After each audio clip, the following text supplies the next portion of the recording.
Hello বন্ধুরা, সেদিনকে মা বানিয়েছিল রেস্টুরেন্ট স্টাইলে চিলি চিকেন। মাংসটাকে ধুয়ে নিয়ে তার মধ্যে হলুদ, লঙ্কা, সয়া সস, টমেটো সস, আদা রসুন পেস্ট, মাংসের পরিমাণে কর্নফ্লাওয়ার এবং একটা ডিম দিয়ে ভালো করে মেখে নিল।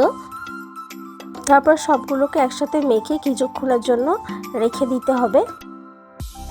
কিছুক্ষণ পর কড়ার মধ্যে তেল দিয়ে ভালো করে পকোড়ার মতো শেপে ভেজে নিল। তারপর কড়ার মধ্যে ওই তেলের মধ্যেই আদা রসুন পেঁয়াজ ক্যাপসিকাম সব কিছু দিয়ে একসাথে নাড়াচাড়া করে হলুদ লঙ্কা গুঁড়ো কাঁচা লঙ্কা বাটা দিয়ে দিল।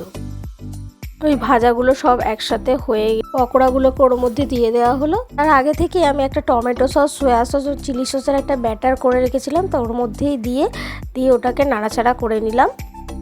নামানোর আগে কর্নফ্লাওয়ারগুলো অল্প করে জল দিয়ে ভালো করে নাড়িয়ে আর একটু সেদ্ধ হতে দিয়ে বা নামিয়ে দিলাম।